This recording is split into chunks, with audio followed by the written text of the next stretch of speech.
Historian atzera egingo dugu gaurko saioan, denboran atzera, Euskal Herritik mugitu barik.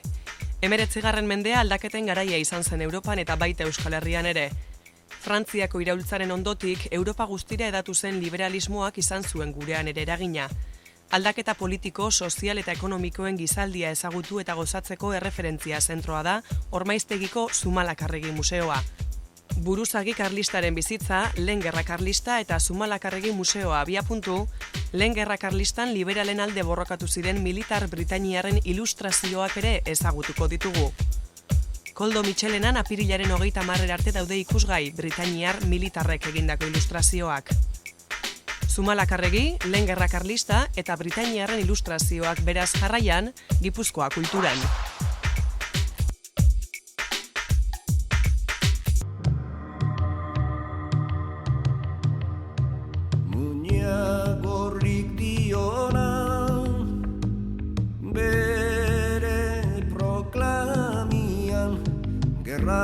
Kondatzen gaitu bosgarren urtian higaz jarri Kan Carlos Madrilko bidian bultza zuten atzera Gerra bere oinian 1789 urtea seinalatua da Europako historian. Seinalatua, erregimen zaharretik eta beraz absolutismoa edo monarkia absolutuak nagusi ziren sistemetatik, liberalismorako saltoa ekarriko zuen iraultza hasi zen urtea delako. Frantziako iraultzari hasiera eman zitzaien urtea. Jada kolokan zegoen oreka sozial, politiko eta ekonomikoa hankaz gora ipini zituen liberalismoak, Frantzian lehenik eta Europa guztian ondoren. Urte hartan bertan, gerora Europa guztian zabalduko zen liberalismoaren lehen aldarriak hasi ziren urtean, jaio zen Ormaiztegin, Espainiako Lehen Gerra Karlistan, liberalismoaren aurka sutsuki borrokatuko zen militarra. Tomas Zumalakarregi.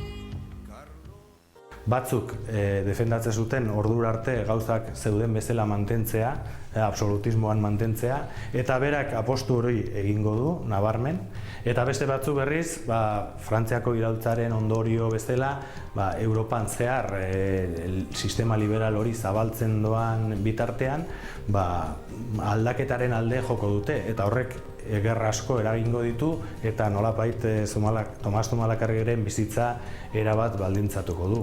Hain justu bera ikasketak egiten ari zen bere aita bezala eskribau izateko, Iruñean zegoela ikasketak egiten gazte zela oraindik frantsesa sartu ziren eta bera gerrilari modun ibili zen Napoleonen aurka. Gerra hura bukatu zenean, hain justu hemen dauzkagun dominen artean ikusi dezakegu Samartzialgo domina, Samartzialgo batailan edo peninsulan izan zen azkeneko borrokan parte hartu zuelako, frantsesen aurka, eta kapitain modura bukatu zuen gerra hori, ondoren militar bezala jarraitu zuen bere bizitza. Ormaiztegiko Arandi baserrian jaio zen, 11 seme-alabetan 10. izan zen hura eta baita guztien artean nabarmendu zena. Paradoxikoki, Tomas Zumalakarregik monarkia absolutuaren eta Carlos Bosgarrenaren alde egin bazuen, haren anaia zaharrenetako bat, Miguel Antonio Zumalakarregi, Espainiako politiko liberal garrantzitsuenetariko bat izan zen. Tomas Zumalakarregi beraz, Espainiako armadako militar izanik, Isabel Bigarrena erreginaren aurka altxatu ziren militar gutxi batzuetako bat izan zen. Bere bizitza guztian, Espainiako armadan egon zen. Hau da, bi epe kenduta, mendira jozuenean liberalen aurka 3 urteko liberalean, eta gero bere bizitzako azkeneko urte terdian, hain justu Karlisten buruzagi militar izendatu zutenean, armadaren aurka egon zen. Esan behar da, Espainiako armadaren gehiengoak liberalen alde jo zutela. Eta militar gutxi batzuk Karlisten alde mendira joko zuten eta tartean Tomas Zumalakarregi. Burgesiak monarkiaren aginte eta privilegioak ezabatzeko hasitako iraultza horren testuingurua izan zen, Tomas Zumalakarregik bizi izan zuen garaia. Espainian erregimen zarraren eta absolutismoaren eta burgesiaren iraultza suposatu zuen liberalismoaren arteko borrokak konnotazio bestelakoak ere izan zituen. Familia arteko borroka bilakatu zen. Isabel Bigarrenaren eta haren osaba Carlos Maria Isidro edo Carlos Bosgarrenaren arteko liskar hain justu. Fernando Zazpigarren erregeak lege salikoa aboliturik, bere alaba Isabel Bigarrena izendatu zuen Espainiako koroaren oinordeko, eta horrek Fernando Zazpigarrenaren anaia Carlos Bosgarrena zutu zuen. Ura baitzen, lege salikoak indarrean jarraituko balu, koroaren oinordeko natural. Carlos Bosgarrena absolutismoaren eta erregimen zarraren mesedetan eta Isabel Bigarrena liberalismoaren alde, familia erreala eta gizartea bitan zatituko zituen lehen gerra karlistari eman zitzaion hasiera 1833an. Euskal Herrian absolutismoaren eta Carlos Bosgarrenaren alde egin zuen gehiengoak. Horrek tradizioa, lege zarrak eta foruak errespetatzen baitzituen, liberalek ez moduan. Liberalak boterea hartzen zuten bakoitzean foruak ezabatu egiten zituzten. Eta Euskaldunak foruak desagertze hori jasan egiten zuten gehien bat. Ez, badaude gai desberdinak, baina bat aipatzearren aduanak Ebro ibaian egoten ziren foruak indarrean zeudenean. Eta Europatik zetozen produktuak ez zuten zergarik ordaintzen Euskal Herrira sartzeko. Baina, bai noski Europako produktuak eta Euskal produktuak gaztelara sartzeko bai. Beraz, egongo dira batzuk mugak aldatzearen alde, edo aduanak bidasoara eramatearen alde, eta beste batzuk berriz, jakinda aduanak bidasoara eramaten zituzten bakoitzean, adibidez, ogiaren prezioak gora egiten zuela, askoz garestiagoa izaten zen gaztelatik gari hori ekartzea, Frantziatik ekartzea baino, eta beraz, jendeak ez zuen ulertzen zertzan askatasun hori, berai aipatzen zizkieten askatasunak, baina bere bizi modua okerrera jotzen bazuen liberalak botere hartzen zuten bakoitzean, defendatuko dute gauzak bere hortan mantentzea, eta injustu Euskal Herrian foruak indarrean mantentzea. Don Carlosen aldeko eta liberalismoaren kontrako borroka horretan militarrik nabarmendu bazen, hori Tomas Zumalakarregi izan zen. Mendira egin zuten gutxi batzuek osatutako gerrilla, armada bilakatu zuen. Zumalakarregiren trebetasuna gehiegi esageratu bazuten, bai aldekoek, bai kontrakoek ere. Erraz ulertzen da jarraitzaileek zorioneko buruzagia laudatzea, baita etxaiek berek ere estratega bikainaren sona ematea humilazioa gutxitu nahian. Ez zuen gerraren artea berritu, minak lehenago aplikatutako taktika errepikatu baizik. Hasieran zenbait gerrillari solte ziren haiek armada bat bihurtuko ditu eta gainera lortuko du Espainiatik bidaltzen zituzten general gehienak garaitzea eta Espainiako armada hiriburuetan gotortzen behartzera, ez? Bere armada karlistak lortu zituen ia 30.000 bat soldadu prestatzea eta gainera behin da berriz liberalen armada gainditzera. Eta zauritua izan zen justu garaipen, sekulako garaipen sail baten ondoren. Bera etzen garaitua izan, beti irabazten zuen eta zauri batengatik Bilbo hartzera zijoala zauritu zuten eta horren ondorioz hil egin zen, beti garaile bezala. Eta horrek bihurtuko du mito bat.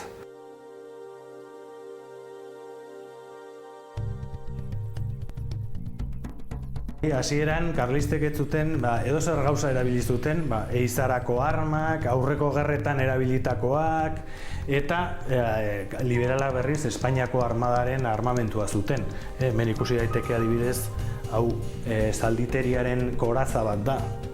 Zalditeria koraza hauek erabiltzen zituen edo erreglamentuzko armak erabiltzen zituzten liberalak.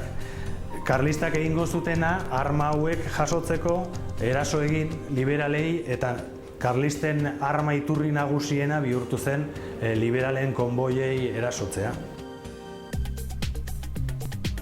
Gipuzkoako Diputazioak duela 25 urte erosi zituen Ormaiztegiko Zumalakarregi museoan ikusgai dauden hainbat elementu historiko. Tartean badira Zumalakarregiren beraren objektuak ere.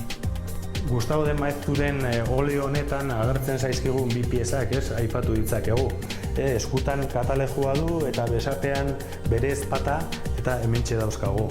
Zumalakarregiren ezpata eta bere katalejua oso famatua britainiarrek oparitu ziotelako eta Wellingtonena izan omentzelako bere garaian. Hemen dauzkagu, Gustavo de Maezturen oleoan agertzen diren piezak eta originalak pare-parean.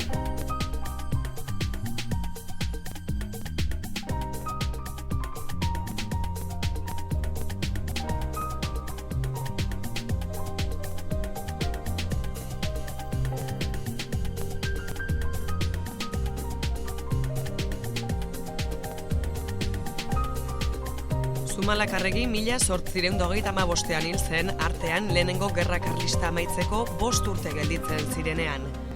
Euskal Herriko hiriburuak liberalen menpe bazeuden, etzen hori gertatzen gainontzeko lurrekin. Carlos Bosgarrenak Bilbo hartzeko agindua ematen dio Zumalakarregiri 1835. Operazioa arrakastaz hasi zen, deskargan Espartero garaituta Bilborako bidea irekitzea lortu zuten karlistek, eta ekainaren 10ean Bilbo hartzen dute.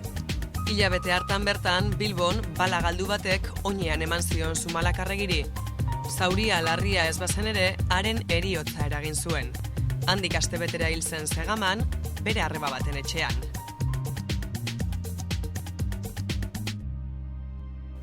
Zumalakarregi garaile moduan hil zen eta horrek bilakatu du mito hein handi baten. Karlistek ez ezik liberalek ere goraipatu zuten Tomas Zumalakarregiren irudia.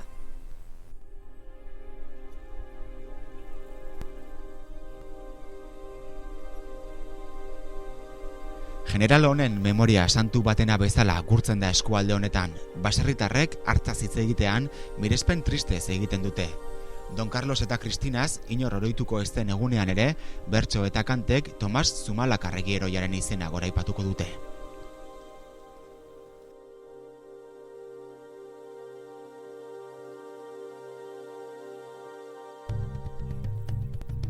Zumalakarregiren garaipen militarrekin une baten bazirudien karlistek gerra irabaziko zutela, baina ura Zegaman hiltzearekin eta nazioarteko laguntza militarra iristearekin gertaeren norabidea erabat aldatu zen. Liberalen alde jardun zuten frantsesek, portugaldarrek eta britainiarrek.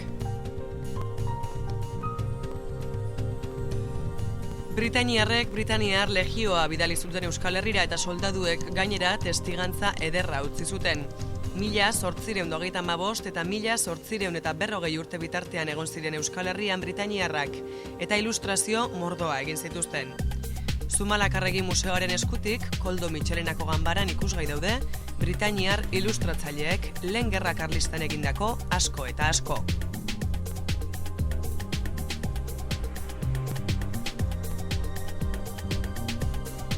Ez da beste momenturik 19. mendean hainbeste irudigile Euskal Herrian daudenik eta danak Euskal Herriari buruzko irudiak egiten eta gehienak gero Londresen argitaratzen, ez? Beraz, 5 urte horietan hemen dauzkagu ja dozena bat irudigile eta edo batzuk apunteak hartzen dituzte edo kuadernotan eramaten dituzte irudiak edo beste batzuk Londresen argitaratzen dituzte litografiak, denak dira gerra honetan parte hartu duten militarrak eta horregatik, iruditzen zitzaigun oso interesgarria ikustea, nola hain garai mugatuan Euskal Herritik pasatzen zaizkigun hainbeste irudigile eta benetan kalitate handikoa direnak, noski. Izenburua dator hain justu sketchiz edo garai batean itzuli zuten apuntes modura edo liburu gehienak, argitaratutako liburu gehienak daramatelako sketches hitz hori. Hain justu apunteak edo irudiak nolapait adierazten dutenak. Eta baditugu 5-6 liburu Londresen argitaratuak eta guztiak dute sketches in the Basque Country, sketches of the Carlist War, danak dute hitz hori. Nolapait adierazteko gerra garaian hartutako apuntea direla. Guztira, 100 ilustrazio eta litografiatik gora daude guztiak britainiarrek eginak. Badaude gerrako irudiak eta badaude egunerokotasuna islatzen dutenak ere. Pasaiako batelerak esaterako asko margotu zituzten britainiarrek. Atentzioa ematen omen zieten San Juanetik San Pedrora pasatzeko batelerak emakumeek gobernatzen zituztela. Aipatu moduan, Koldo Mitxelenako ganbaran ikusgai dauden ilustrazio gehienak liberalen alde borrokatzera etorri ziren militar britainiarrek egindakoak dira. Gehienak liberalen alde borrokatu zuten, zehain justu Britainia Handian liberalismoa indarrean zegoen eta liberalen alde jo zuten, eta horregatikan militar gehienak liberalen alde borrokatzera etorriak. Baina badaukagu hemen bat Bolondres modura Jenningsen zuen izena eskoziarra, eta bera etorri zen Zumalakarregirekin borrokatzera. Bere irudiak ez genitun ezagutzen, orain dela gutxi jakin dugu irudigilea ere bazela, ze bera oso famatua da liburu bat idatzi zuelako, hain justu Zumalakarregiren lehenengo biografia konsideratzen dena. Berak 1826ean, beraz Zumalakarregi hil eta hurrengo urtean argitaratu zuen Londresen 12 hilabete Zumalakarregirekin eta Euskal Herrian borrokan izenburupean liburu bat, oso arrakasta handia izan zuena, frantsesera, alemanera, gaztelerara itzulia izan zen, eta ezaguna genuen batez ere liburu horrengatik. Bera konsideratzen da Zumalakarregiren lehenengo biografoa.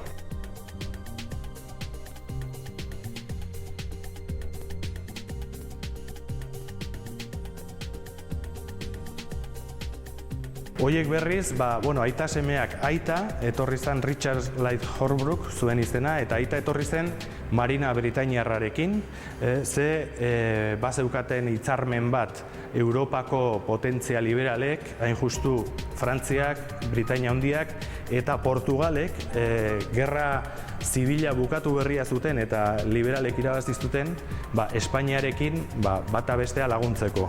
Beraz, Britainiarrak bidali zuten Marina, ez borroketan parte hartzera, baizik eta pixka bat kosta kontrolatzera, karlisten kontrabandoa edo armak sartzea edo ekiditeko. Eta Marinarekin etorri zen aita.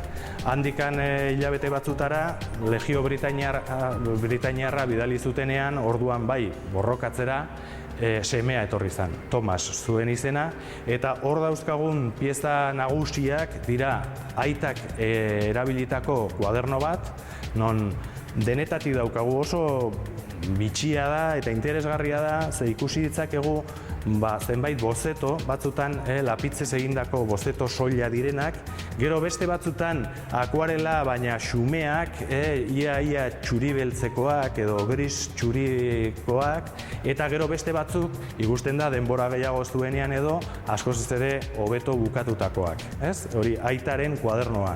Eta gero semeak ere ikusten dira zenbait akuarela solte egin zituela baita ere, eta semeak Thomasek 1840 urtean Londresen argitaratu zuen 12 irudi lehenengo karlistadari buruzkoak. Crocker eta Barker bi britainiar, baita ere Legio Britainiarrarekin etorritakoak, eta hain justu gorputz bilutz bat ikusten da karlista batzuen alboan, eta zergatikan bilutzik, karlistek hasieran uniformerik ez zuten eta etxaiarenak erabiltzen zituztelako.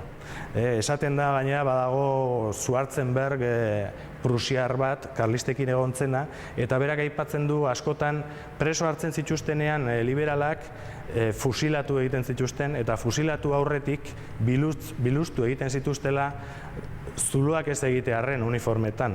Gero beraiek erabili behar zituzten uniformeak ez zulatzeagatik bilutsi fusilatzen zituztela zenbaitetan.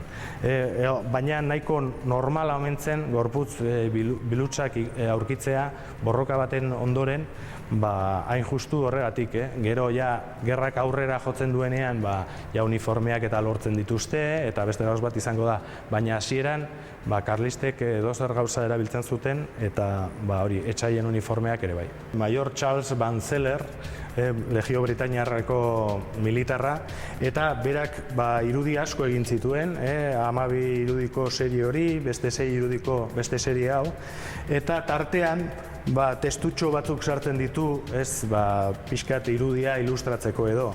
Eta hau oso interesgarria iruditzen zaigu, zen nolapait gerra izan zenaren laburpen zoragarria egiten duelako. Irudia da Caballería de la Provincia de Navarra, karlista bat agertzen zaigu, eta bere ahotan edo jartzen ditu hitz hauek. Esaten du, tanto val ser faccioso como cristino. Hau da, berdin da, faccioso deiten zituzten karlistei, berdin da karlista ala liberala izan. Don Carlos no pierde, la reina no gana, nosotros comemos y el pueblo lo paga. Beraz, gerra momentu batean ziran gauza irabasteko ez liberalak eta ez karlistak, beraz, Don Carlosek ez du galtzen, erreginak ez du irabazten, guk jan egiten dugu, soldaduek bazuten bizibidea gerran bertan eta herriak ordaintzen du. Azken finean, gerra guztietan gertatzen dena.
Dagoeneko 5 urte paseak ziren Britainiarrak Euskal Herrira iritsi zirenetik eta 7 gerra karlista hasi zenetik. Eta borrokek ez zuten ez liberalen eta ez da karlisten garaipenik ekarri. Herritarren sufrimendua luzatzen zebilen eta testuinguru horretan sinatu zuten Maroto eta Espartero generalek Bergarako besarkada. Lehen gerra karlistaren bukaera ekarri zuena. Eta testuinguru historiko honetan Beraztegin jaiotako Jose Antonio Muñagorrik foruak eta bakea aldarrikatu zituen, Muñagorri proiektuaren bitartez. Eta Muñagorriren proiektuak ez zuen saiatu ziren armada berri bat sortzen eta porrot bat izan zen, baina azken finean Bergarako hitzarmenean sinatu zutena hori izan zen. Foruak errespetatuko ditugu eta bakea etorriko da honuntza. Hori bai, Don Carlos albo batera utzi zuten eta beraz, gerraren arrazoi nagusia hor gelditu zen, traizionatua izan zen nolapait eta atzerrira joan behar izan zuen Don Carlosek. Foruak errespetatuz eta bi alderdien arteko enpatearekin amaitu zen lehen karlistada, baina 33 urte beranduago, estatuko politikaren egonkortasun ezak eta sortutako politika, gizarte eta ekonomia gatazka ugariren konponezinak, bigarren karlistadak eztanda egitea ekarri zuen. Bigarren gerra karlista ordura arte gertatutako aldaketek bereiziko dute lehenengotik. Komunikabideek erraztutako tropen mugikortasuna, armen eraginkortasuna eta abar.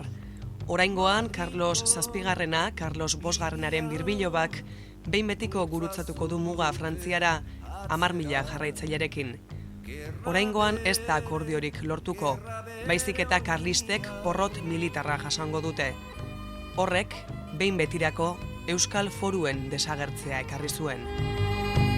Agintari honenak preso daduzkate Euskalduna izatian du bakoitzak kalte Tejeiro ta Maroto guztien alkate zer gizon hoietatik espera